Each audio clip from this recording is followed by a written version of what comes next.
programa de Universo Violeta creo que nos vaya construyendo algo distinto en nuestra esencia. Existimos las mujeres en Chiapas que estamos haciendo programas de mujeres, en fin. Muchísimas éticas, ¿no? Pero bueno. Yo creo que más que nosotras dos, ¿eh? Porque no saben realmente. Tener estos espacios que Sí. creo que podemos compartir con otras personas en ese espacio Universo Violeta. ¿En dónde? En el 7.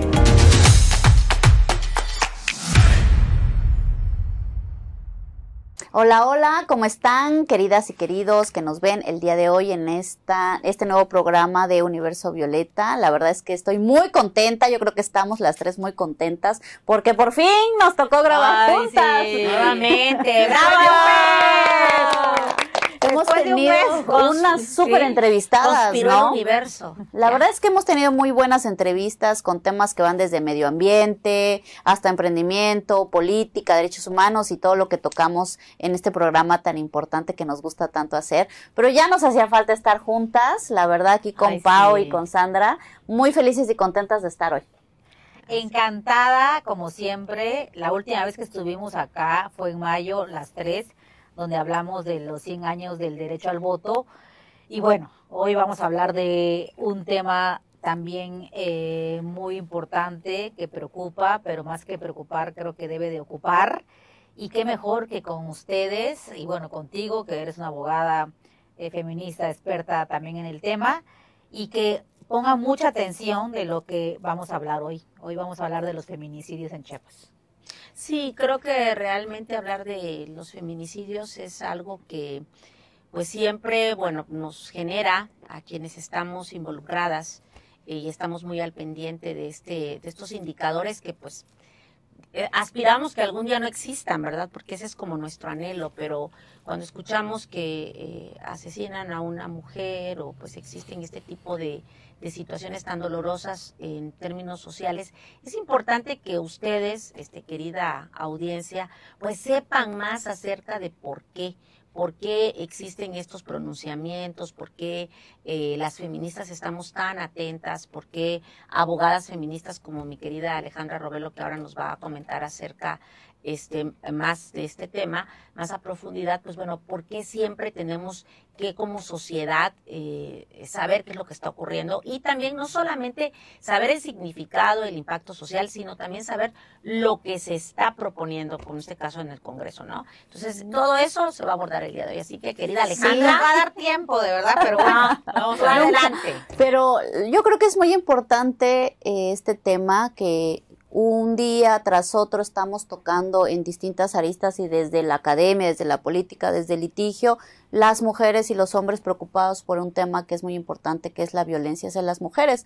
Pero cuando hablamos del feminicidio ya estamos hablando como de un extremo, ¿no? Lo hemos dicho muchas veces, de cómo empieza la violencia en casa, un grito, un golpe, un mensajito, ¿dónde estás?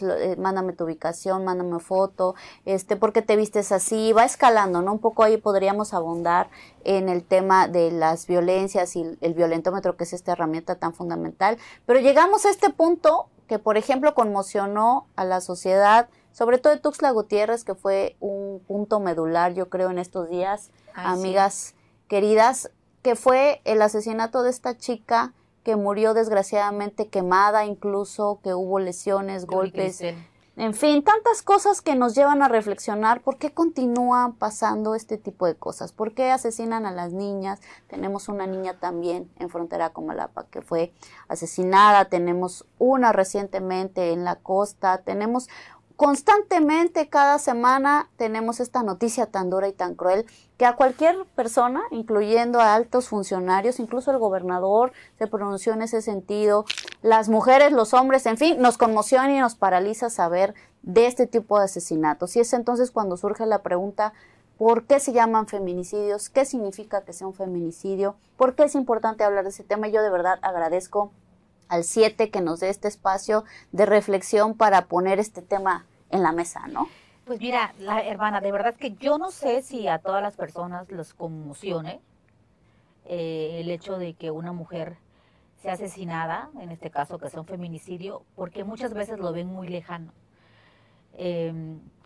Porque pasan en otros municipios, porque no la conocen, Pero cuando pasa en la capital, Tuxtla Gutiérrez, que ha pasado desafortunadamente varios, es como que la gente pone más atención o se conmociona más porque, bueno, es la capital, porque lo ven más cercana, un poco más cercano, aunque no sea su familiar. Y yo por eso siempre estoy diciendo que debemos reflexionar y que no lo veamos lejano, porque no la conocemos, porque vive en otro lado, en otro municipio, en otro estado, ¿no? O sea, porque mañana pudiera ser cualquiera, ¿no? Pudiera ser tu hermana, tu prima, tu mamá, una amiga, tu vecina. Pues, esto es, de verdad, estás durmiendo con el enemigo, pues, desafortunadamente. Y algo muy importante que tenemos que decir, porque estuve leyendo varios comentarios muy desafortunados referente a la chica que mataron, Yuri Cristel, que fue hace 2 semanas en Tuxtla Gutiérrez, y los comentarios que escribían las personas en las redes sociales era culparla a ella, como que si ella tuviera la culpa, que por qué no se salió de su casa antes, que por qué siguió con el agresor, que casi, etcétera, etcétera, ¿no? Entonces las mujeres viven en un círculo de violencia en la que no es que empiezan el primer día violentándola, también hay que decir que mucha de la violencia está normalizada, muchas mujeres no saben que lo que están sufriendo es violencia y va escalando y no te vas dando cuenta de que está siendo violentada hasta que llega ya a un grado obviamente extremo y entran muchos factores. ¿Cómo qué factores? La economía de la persona. Si es una persona autosuficiente e independiente, si tiene redes de apoyo, si tiene un papá, una mamá, una hermana a dónde poder irse, los hijos, o sea, no es tan fácil, pues, o sea, entonces creo que es importante que la población sea más empática en ese sentido y que no culpen. Ahora resulta que después de que la mataron, además con una violencia extrema, porque no solamente la mata, después la quema, digo, afortunadamente, digo, estoy enterada de que primero la mató y ya estaba muerta cuando la quemó, supongo que para desaparecer el cuerpo, pero cada vez las violencias son más extremas. Si vamos a lo del año pasado, y eso quiero decirlo rápidamente, digo, el año pasado fueron de los años más violentos que tuvo Chiapas. En lo que va del año, no voy a decir el número porque como bien tú lo has dicho, pareciera que nos volvemos contadoras de cuerpos y de verdad que sí hay que visibilizarlas, por supuesto, pero me niego a estar contando 1, 2, 3, 4, 5 y los números que llevan. Lo que sí es cierto es que de lo que va del año pasado, en junio habían más mujeres asesinadas. Sin embargo, este año ha sido mujeres asesinadas con mayor violencia, con mayor odio, con mayor dolo, con ácidos, quemadas, o sea, de diferentes formas que yo digo, bueno, o sea, ¿por qué tanto odio hacia las mujeres? Bueno, yo creo que hay varios factores que influyen. Una también es que Rita Segato habla precisamente de la pedagogía de la violencia, que es cómo la violencia se enseña. Creo que a la audiencia que nos escucha en casa, quienes paternamos, en las familias donde tenemos la responsabilidad de educar, es fundamental también ver qué contenido están en determinado momento revisando en redes, nuestros hijos, nuestras hijas, cómo están generando estas relaciones, cómo nosotras y nosotros como adultos nos relacionamos con nuestras parejas, porque esto de la pedagogía de la violencia es cómo lo vamos enseñando, ¿no? Socialmente. Y yo pienso, muchas veces me he cuestionado eso, que a veces como en las redes, y también hay tantos periodistas que no tienen ética y que generan procesos tan descriptivos, a veces también estos comentarios como que celebran, quien lee pues piensa que son cosas que se pueden replicar y que hasta pudieran ser, creo que ahí es un dilema ético, moral, si tienen algún conflicto lo ven como una salida, pero por eso considero que es fundamental siempre hablar de estos temas y hablarlos y ponerlos sobre la mesa. O sea, hay que dar nombre a lo que está ocurriendo. Son delitos graves. Ese es por un lado, sí, es un feminicidio, es la muerte de una persona, es de una mujer con violencia extrema, ¿no? Que se está replicando, porque al final las leyes pareciera que es para que ya no ocurra, pero parece que incrementan. Por eso yo hablo de qué está ocurriendo, qué se está enseñando, qué se habla, si se normaliza, si en las redes sociales culpan a la víctima, dicen que qué bueno, se lo merecía. O sea, desde un desconocimiento total del impacto que puede tener un comentario irresponsable en las redes sociales o una nota irresponsable desde la ignorancia, desde ánimo de generar amarillismo y tener más seguidores o generar controversia, que es lo que están leyendo las juventudes y las personas. Y la otra parte que para mí es fundamental es el Estado, y yo siempre lo he dicho y lo voy a decir. ¿Por qué? Porque es evidente que el Estado tiene una responsabilidad que es la de protegernos. Prevenir la violencia es responsabilidad del Estado. Y cuando establecer todas las medidas de prevención, por supuesto, a través de la escuela, todos los mecanismos que opera el Estado. La Secretaría de Educación, la CEMUIGEN, la Secretaría de Igualdad de Género, ¿no? La Secretaría de Salud. Y bueno, ¿y por qué no hablar también del Poder Judicial, ¿no? Cuando ya hablamos de las sentencias. Porque mientras la conciencia no llega a la sociedad, tienen que haber castigos y castigos que vayan sentando precedentes. Y unas investigaciones rápidas, que no haya tanta impunidad, creo que algo que caracterizó, y lo tengo que señalar así, porque es mi posición muy personal. En el sexenio anterior fue mucha omisión. Y de hecho, por eso mismo tenemos un indicador internacional. Y no lo señalo solamente yo. Lo señalan organismos internacionales especializados en temas de mujeres, que México reprobó totalmente y hubo un retroceso muy grave. La CEDAW, exactamente. Entonces, en ese sentido, yo creo que es fundamental. Ya estamos siendo observados y observadas y nos están diciendo que las cosas no están bien. Entonces yo creo que ahí hay dos factores. La parte que tiene que ver con la familia, de también esta parte que tenemos que educar en casa, y la parte que tiene que absorber el Estado, que es fundamental. Porque pues también tampoco lo podemos dejar así como que a la sociedad, porque también hay sociedades que todavía no tienen cierto nivel educativo, cierta conciencia de género, de reflexión. Entonces ahí el Estado tiene que estar con todos los elementos y con todas las instituciones para garantizar y salvaguardar la integridad y la vida de las niñas, las mujeres y las adolescentes. Claro, un poco retomando lo que comentan mis compañeras, recordar que en Chiapas desde el 2012 tenemos un tipo penal que es digamos, cuando tú abres el Código Penal, donde viene definido qué es un delito, entonces ahí tú te fijas, ¿no? Comete el delito de robo quien tal cosa, ¿no?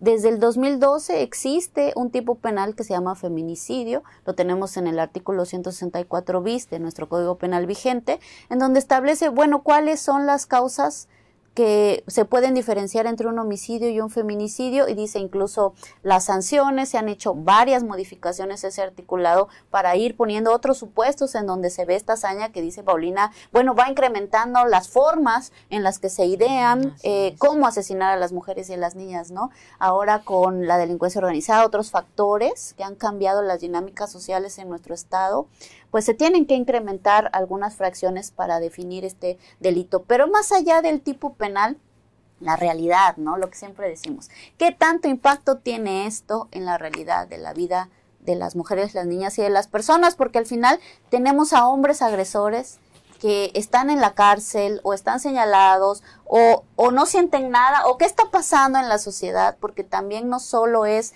la mujer que ha sido asesinada, sino lo que conlleva todo eso, ¿no? Una familia desintegrada, niños que quedan huérfanos, padres dolientes, pero también la persona que asesina, bueno, ahora no todo un sistema que esperemos no siga siendo de impunidad, pero se destruyen muchas cosas del tejido social. Entonces sí es importante, como decía las compañeras, quitarse el velo de la ignorancia, valga la redundancia, pongámonos a leer qué significa, cómo están los indicadores, y quitémonos esa forma de ver la vida, de sancionar las conductas de las mujeres. Y siempre estar de cierta forma, y hay que decirlo como es, como aplaudiendo o permitiendo las conductas de agresión, de control de los hombres hacia las mujeres. ¿Por qué no empezamos a ver cómo hemos sido educados en casa, cómo estamos educando a nuestros hijos, varones, sobre el control hacia las mujeres? Si tu novia te dejó, si tu esposa te dejó, si hay ciertas situaciones, ¿por qué la agresividad de inmediato, no? Que siempre generalmente en un 80-90% de las causas de los femicidios, al menos en Chiapas, que ahora está el control de las drogas y otros temas, pero siempre cae en el control, es que era su pareja.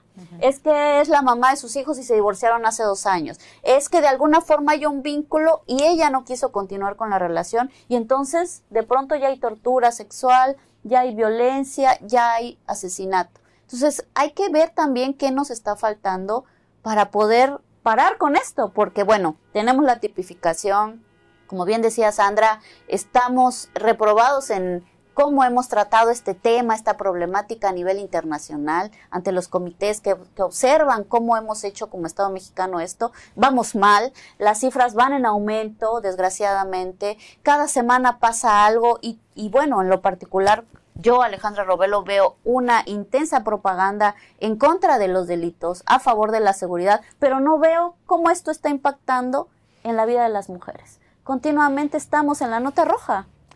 Mira, yo quiero hablar ahora un tema que ustedes vieron hace como 3 semanas, si no mal recuerdo, en el Congreso del Estado por propuesta directamente del Poder Judicial, entre varias cosas en el paquete que iba, pero en específico voy a hablar del tema de feminicidios porque iban otras propuestas para leyes.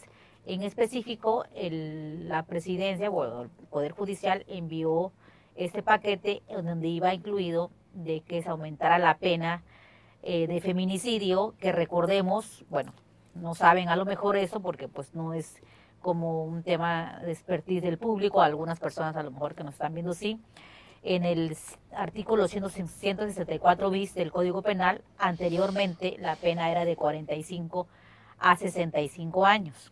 El cual yo nunca vi que a alguien le dieran la pena máxima de 65 años en feminicidio. No sé si estoy equivocada, pero yo nunca vi, y lo sabemos porque al menos Alejandra y yo pertenecimos anteriormente a una red llamada Red de Familias Víctimas de Feminicidio, donde dimos acompañamiento, ella como litigante. O sea, a mí me ha tocado reconocer cuerpos de mujeres, o sea, he estado desde el momento cero y conocemos el tema, pues. Entonces, nunca vi, desde que existe eso en el Código Penal, que de 45 a 65 años, al menos en feminicidio, yo nunca vi que algún feminicida le hubieran dado la pena máxima. Ahora bien, la propuesta que hizo el Poder Judicial fue que aumentara a 100 años. Que ahora la pena máxima fuera a 100 años y yo voy a decir mi postura en este aspecto. ¿Qué es lo que yo pienso? En primera, bueno, ellos lo hacen y dicen, pues a lo mejor así a los agresores van a pensar, bueno, como ya son 100 años, mejor no. A veces ni se enteran, ni saben, pues, o sea, hace cuenta que lo van a saber de 100 años. Que saben el Código Penal y las sanciones. Eso por una parte. En eso. Eso por una parte. Y obviamente, pues, eso lo determina un juez, una juez, y luego se amparan y se van y al final dan una sentencia menor. Pero al menos yo, eso es muy personal, como Paulina Conde, activista feminista, pues yo no quiero hombres que mueran en la cárcel por feminicidios. Yo quiero mujeres y niñas libres y vivas. Eso es lo que yo quiero. Entonces, algo muy importante que decía Alejandra, que yo coincido totalmente, y también lo mencionaba Sandra, es que ¿qué es lo que está faltando? ¿Qué es lo que yo veo como ciudadana, como activista, acompañante durante muchos años de mujeres víctimas de todo tipo de violencia, pero también a familias víctimas indirectas de feminicidio? Y que a lo mejor lo hacen, pero no lo hacen con toda la potencia, con todo el recurso, y lo hacen de manera aislada. Esta administración o la pasada, o sea, la que sea. Hace falta un trabajo intenso de prevención de la violencia, que no solamente le corresponde a una secretaría, pues. en este caso a la Secretaría de las Mujeres e Igualdad de Género, que obviamente son el eje central y que tienen una importancia en el tema. Pero este trabajo de la prevención de la violencia de las mujeres, de las niñas, de los niños, de las adolescentes, tiene que hacer desde la cabeza para abajo. Con presupuesto, por supuesto, con un presupuesto, y no estoy hablando de miles, sino de millones de pesos, con estrategia, obviamente con políticas públicas con perspectivas de género. Y existen muchos programas, a lo mejor van a decir, no, pero ya existe el programa. Sí, existen muchos programas, pero la mayoría de los programas que existen son de programas federales con presupuestos federales. Entonces, me parece que, como bien tú decías algo, Alejandra, ahorita, que se ha anunciado con bombo y platillo el tema de combatir la violencia de la delincuencia organizada.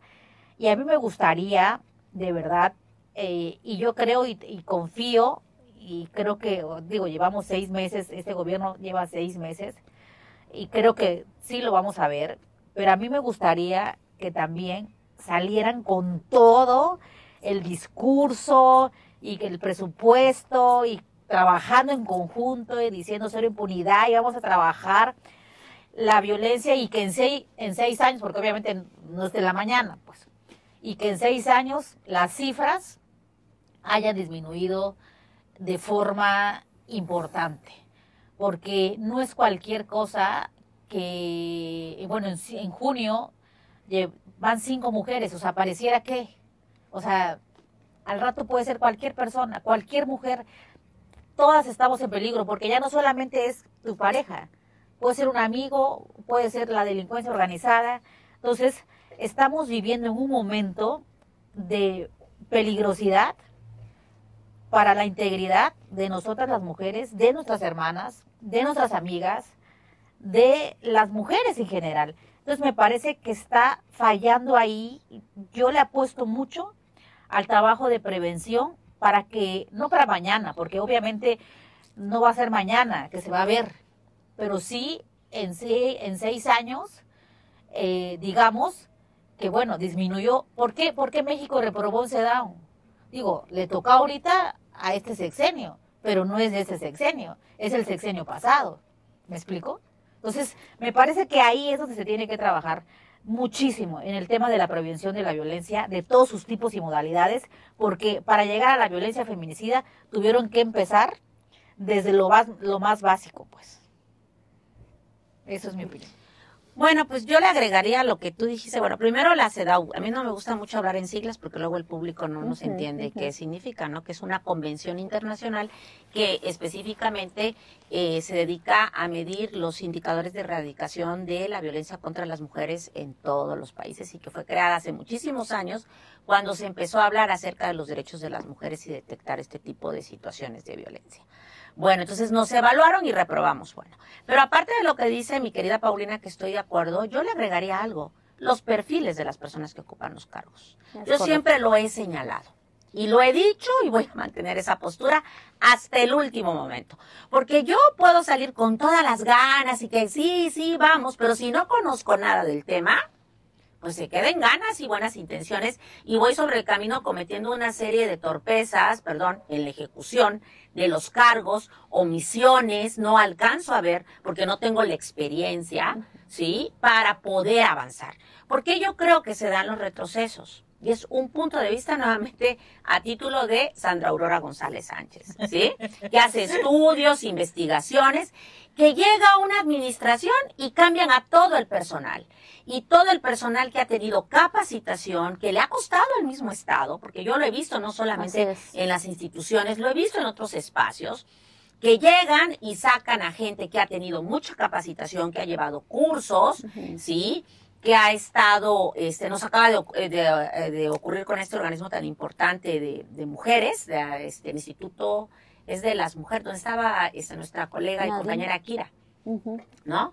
El Instituto Nacional de las Mujeres. El Instituto Nacional de las Mujeres, que desaparece. O sea, desaparecen pero todo. ahora secretaría. Por eso, sí, pero desaparecen y quitan a la gente que tiene experiencia. O sea, yo pienso que más que una cuestión, que me disculpen a mí los funcionarios y las funcionarias que se sientan interpelados o interpelados, yo lo sé, pero hay temas que son muy sensibles.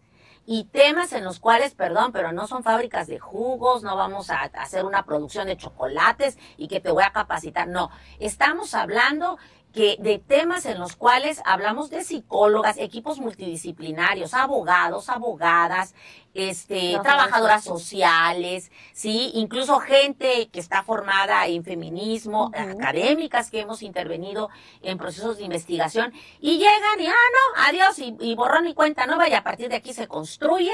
Todo esto va a ser mejor. No hay que recuperar experiencias. Por supuesto. Pareciera que nada dejó el pasado. O sea, y bueno, yo aquí voy a aludir una frase que dice mi esposo que me encanta, que dice que en su pueblo cuando cambia un gobierno lo único que cambia es el color de la presidencia municipal, depende del partido que llegue, y sacan a toda la gente que estaba antes y meten a la gente nueva que no sabe nada y ya vamos para atrás. Entonces yo sí haría un llamado, la verdad, un llamado a esos cargos que son tan importantes, que están lacerando a la sociedad, deben de ser personas que tengan conocimiento. Conocemos a muchas mujeres en Chiapas que tienen la capacidad, por supuesto, de poder hacer intervenciones.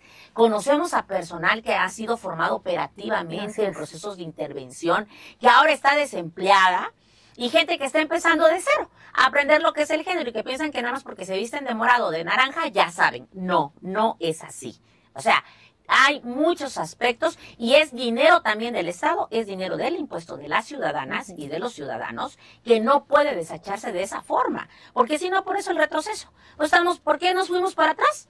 Pues porque sacan a toda la gente, desaparecen instituciones que tienen gran experiencia. A ver, momentos, sí puedes hacer cambios, pero recuperemos. Claro, avanzando. O sea, ¿no? sí, o sea, que avanzó Claro, el no otro. significa que cambie. Borrón, y no todo, pues. ni todo es totalmente bueno, ni todo es totalmente malo, Así es. perdón. Es un poco esta idea griega, ¿no? O de Roma, de viva el César, muere el César, ¿no? Exacto. Ya Así llegó es, el siempre. nuevo, borro todo, su cara, sus políticas, su todo, y vuelvo a empezar de cero. El problema es que aquí estamos hablando de la vida de las mujeres y las niñas de Chiapas, que yo creo que sí es un tema que nos debe de alarmar, sí es un tema que nos debe preocupar, porque bueno, en fin, yo como abogada volteo a ver y digo, ¿qué más nos pudiera faltar? Alerta de género, feminicidio tipificado, grandes sentencias de la Corte, ahora con un enfoque hacia la niñez, hablan ya de víctimas, ya hay una institución que encarga de la reparación, y luego, ¿qué Protocolo pasa? latinoamericano de muertes Volteamos a ver, y otra mujer asesinada de manera, digo, infame, que dices, no puede suceder, de veras, es que no puede estar pasando. Otra niña, otra mujer encontrada a orillas de carretera con señas de tortura y violencia sexual. Dices, ¿en dónde está realmente esta falta de acción? Y definitivamente dos cosas yo retomo digamos, como conclusión de tantas cosas que quisiera decir. Uno, el tema 100% de prevención, 100%, que llegara alguien tipo el secretario de Seguridad súper capacitado, con años de experiencia, retomo lo que dice Sandra, que sabe súper bien del tema y que saliera a decir desde una Secretaría de las Mujeres en Chiapas, oigan, vamos a emplear y esto de prevención y vamos a hacer esto y esto como se está diciendo y tengo un grupo aquí especializado como los Pacales y tengo esto porque vamos a acabar vamos a intentar erradicar con la violencia hacia las mujeres. ¡Wow! Yo diría, ¿en dónde firmo, en dónde aplaudo? ¿Qué tengo que hacer para abonar como ciudadana para que esto funcione de verdad? Porque es lacerante como sociedad, pero duele además muchísimo pensar que eso puede ocurrir en cualquier momento. Tuxtla, Cintalapa, San Cristóbal, frontera, donde sea. Y entonces yo volteo a ver con mucho escepticismo. ¿Por qué? Porque como dice Sandra, hemos investigado. Yo acabo de hacer una investigación de 3 años sobre los feminicidios en Chiapas. ¿Cuántos se tipifican de esa forma? Y de 914 delitos cometidos en contra de las mujeres de privación de la vida, es decir, 914 mujeres asesinadas en 3 años, 18 se tipificaron como feminicidio.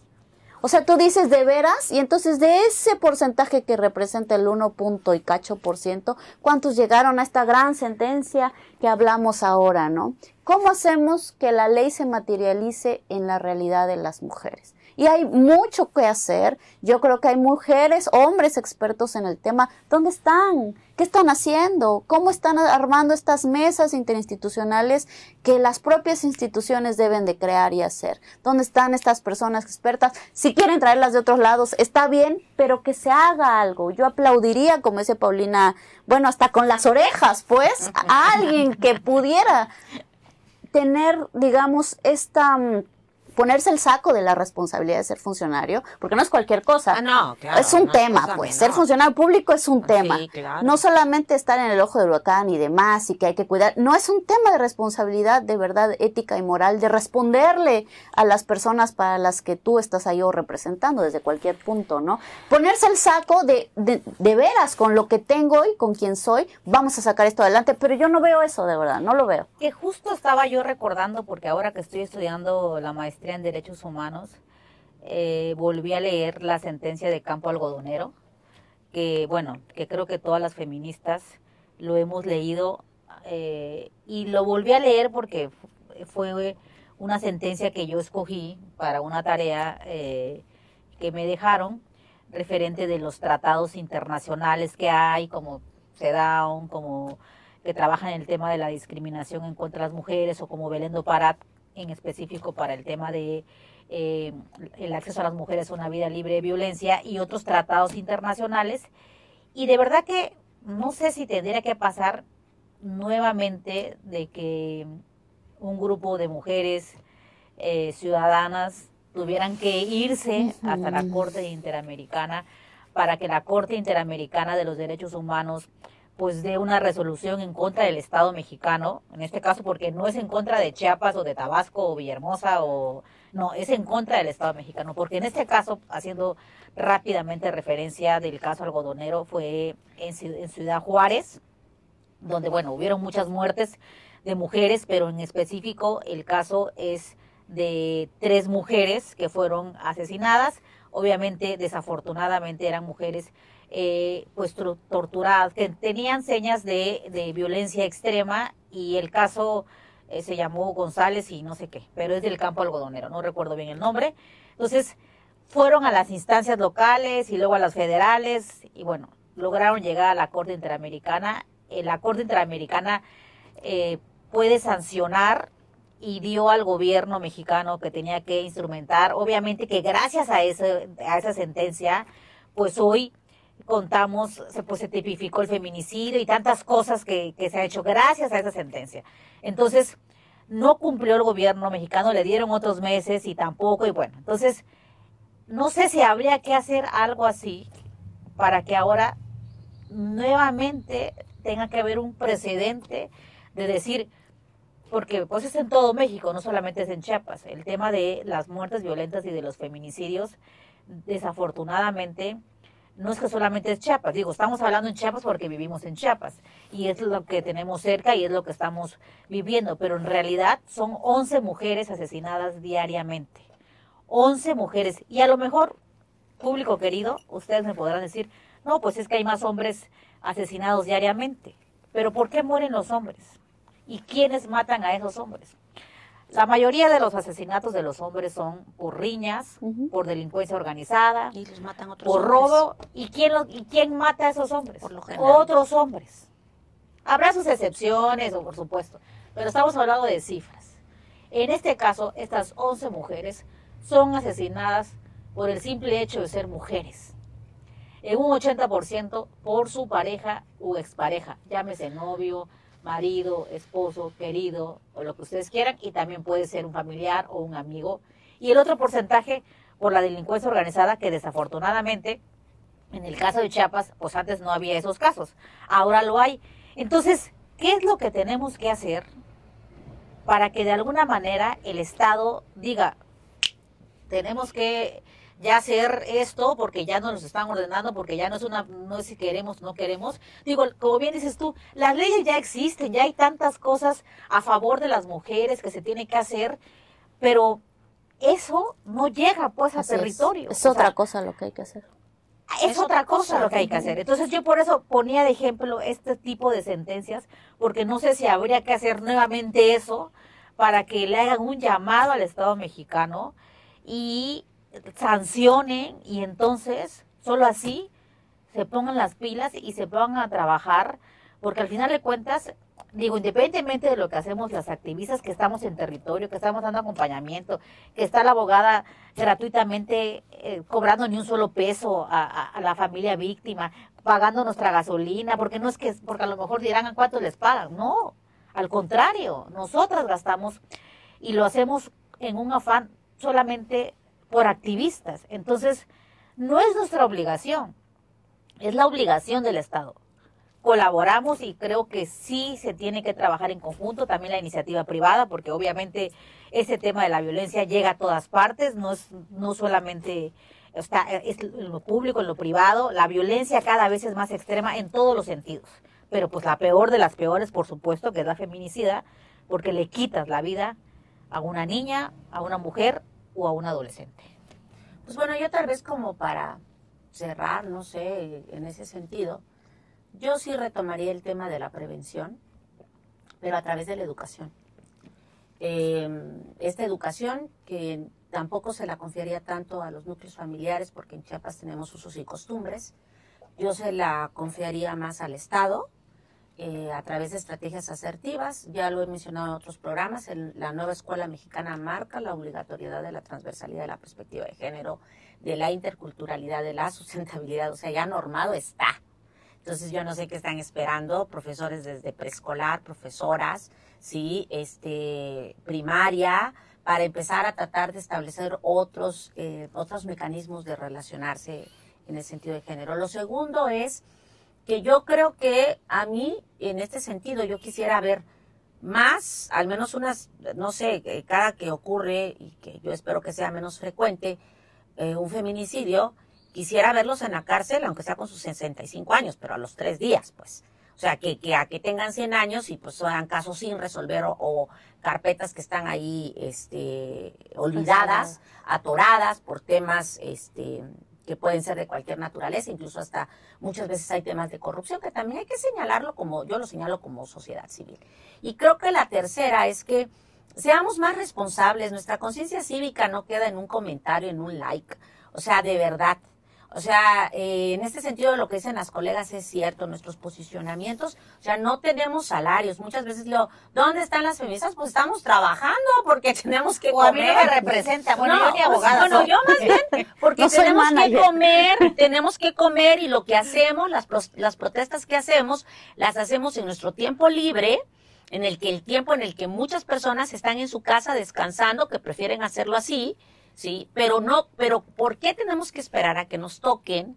Que la verdad que debe ser una cosa terrible, yo ni siquiera lo quiero ni siquiera pensar, que nos toquen a una hija, que nos toquen a una sobrina, que nos toquen a una hermana, o sea, a alguien que amamos, porque yo he visto incluso casos de hombres en las marchas luchando por la búsqueda de sus hijas, que a sus hijas les ocurrieron cosas horribles, pero a mí siempre me va a quedar grabada en la mente una frase que me dijo una mamá a la cual le asesinaron a su hija y que me dijo, yo me pregunté cuando me dijeron que mi hija había sido víctima de feminicidio, ¿dónde estaba yo cuando las otras mujeres estaban marchando?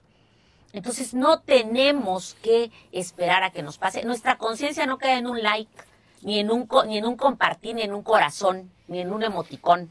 Nuestra conciencia ciudadana debe también de estar en las movilizaciones, debe estar en esta exigencia de transparencia, en exigir funcionarios y funcionarias que nos respondan, porque además pues son funcionarios y funcionarias que pagan nuestros impuestos. Es una realidad.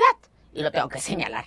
Servidores que están sometidos al escrutinio público, lo siento mucho, porque a algunos no les gusta que hablen mal de ellos, pero pues son figuras públicas y pues también como ciudadana yo tengo derecho a emitir mis opiniones muy personales y con mis argumentos. Entonces, pues bueno, yo creo que hay muchas cosas que atender, que Alejandra. Hay muchas cosas que hacer. Yo quisiera cerrar diciendo que bien mal los sexenios anteriores, como decían mis compañeras, hay estas mesas interinstitucionales que se abren a la sociedad, que se abren a estas mujeres que, como decía Paulina, han ejercitado estos derechos a niveles interamericanos, en unos litigios tremendos, como lo es en Chiapas, haber obtenido bajo sentencia de amparo la alerta de violencia de género. hay muchas mujeres que han caminado ese trayecto jurídico y que digamos, no tenemos que inventar qué se pudiera hacer para prevenir. Hay todo un esquema en donde hablan de indicadores, metas, porcentajes, tiempo, qué se tendría que hacer, cuánto de presupuesto. Las mujeres hemos invertido mucho tiempo en hacer este tipo de investigaciones y de indicadores como para que la autoridad diga, ¿y ahora qué vamos a hacer?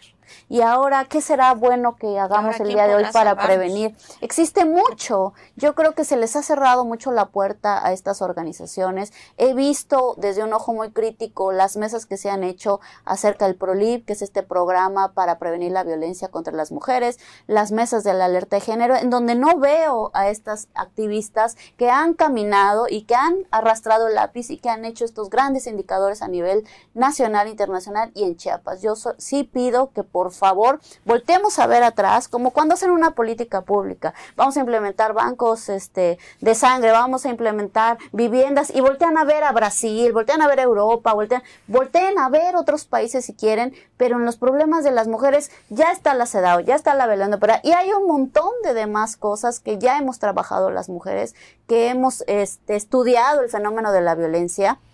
No hay un hilo negro, ya está escrito. Volteemos a ver las políticas públicas que han incluso implementado en otros estados, Ciudad de México, que siempre están las cifras alarmantes de feminicidios y desapariciones de personas. Con esta nueva reforma que se quiere implementar de la ley de desapariciones. En fin, muchísimas cosas de las que podríamos hablar, pero yo pido que tomen en cuenta a estas organizaciones de la sociedad civil que tienen muchísimo conocimiento y que además lo único que queremos o quieren es aportar ese conocimiento para que por favor las mujeres, las niñas y las adolescentes dejen de ser asesinadas.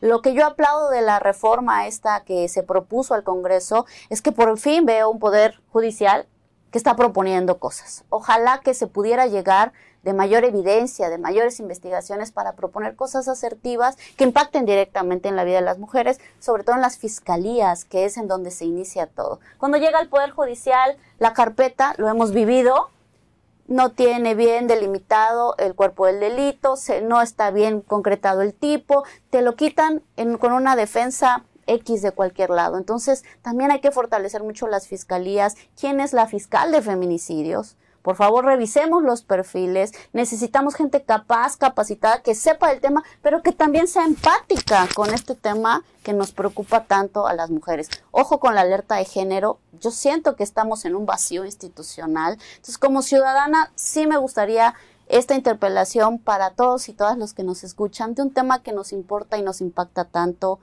a las mujeres, pero a todos y todas en Chiapas, que son los feminicidios. Bueno, bueno, yo quiero cerrar con dos temas. Primero, algo que a mí me preocupa y digo, a lo mejor puedo estar equivocada, es que ahora que habrán nuevos jueces, juezas, magistrados, magistradas, que son los que van a juzgar, y qué tanto se ha pedido y qué tanto hemos luchado para que se pueda juzgar con perspectiva de género.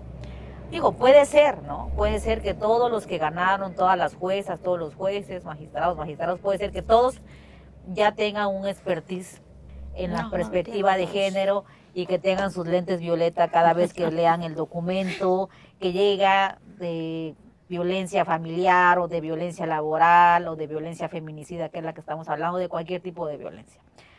Pero ha costado años, décadas, para poder hacer entender y para que estos jueces, juezas, magistrados, magistradas se capaciten, tomen cursos, diplomados y entiendan qué significa juzgar con perspectiva de género. Entonces, lo que a mí me preocupa es que ahora que llegan esos nuevos jueces y juezas, tengamos que empezar de cero. Puede ser que esté yo equivocada, puede ser que yo esté equivocada y puede ser que todos los que ganaron y todas las que ganaron no estás equivocada. son expertos, porque puede ser que por desgracia no estás equivocada. Pero pero porque se vi las fichas de quienes ganan, entonces ya ves su experiencia. O sea, quiero pensar que habrá gente que sí, que algunos ese tema, pues. Algunos sí y algunos por eso mi argumento es de que esperemos que no tengamos que empezar nuevamente de cero en ese tema que ya llevábamos un avance que ha costado. Ese por una parte. La otra, y esto de verdad que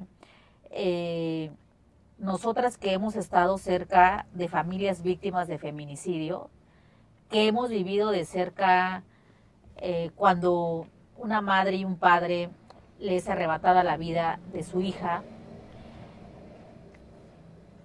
ni 100 años, ni la sentencia que le den, jamás le va a recuperar a su hija. Por supuesto que siempre vamos a exigir justicia, esa justicia que a veces no llega o que tarda años, y que esas madres, padres, hemos visto a mujeres, y nosotras conocemos a madres que se convierten en activistas, en abogadas, en buscadoras, y que casi se convierten en investigadoras, y casi se le llevan, han sido asesinadas, le llevan a la fiscalía, así, aquí está, mírenlo, búsquenlo, ahí está la prueba, ¿no? O sea, y se llevan toda una vida a estar al pendiente para ver si el año que viene, por algún amparo o por alguna circunstancia, el feminicida ya salió, o cuando hay cómplices y uno está en la cárcel y el otro no. O sea, la vida de esa familia ya está destruida, y tenemos que ser empáticos y empáticas. A lo mejor tú, que nos estás viendo, no tienes a una hermana, una amiga, una vecina, a nadie, y tienes la fortuna de no conocer cercanamente a alguien que hayan asesinado. Pero por eso es importante la empatía, y como bien decía Sandra, desde la computadora o desde tu teléfono, tener esa empatía cada vez que las mujeres que salimos a marchar, salimos a pedir justicia. Porque pareciera que les importa más una calle pintada, una pared pintada o un monumento pintado que la muerte de una mujer. Yo quisiera ver que todas esas personas que se toman el tiempo del teléfono para decir cómo es posible que las feministas destruyeron eso, que no sé cuánto, también se tomen su tiempo y agarren su teléfono y exijan justicia por esas mujeres, niñas y adolescentes asesinadas. Pues bueno, acabó el programa, ¿sí? Tantas cosas que decir que se quedan, pero bueno, ¿verdad? Nos vemos en la siguiente. Nos vemos en el siguiente episodio. A ver si no nos censuran. Seguiremos hablando de los feminicidios y de las mujeres. Pero bueno, muchísimas felicidades, porque hace unas semanas sí, se cumplieron es verdad. 15 años. ¡Felicidades al 7! ¡Bravo! Gracias al 7 Gracias. por hacer un 15 espacio abierto, ¿no? Para este tipo de reflexiones que generan Que no en cualquier lugar se puede decir. No, y la verdad, No nos invitaron a los 15 años, pero bueno, está bien. Aquí vamos a partir un pastel la siguiente sesión, ¿no? De los 15 años. Muchas felicidades al 7. Gracias a Luis. Gracias al director Nos vemos general. la próxima vez. Felicidades. Un saludo, bye.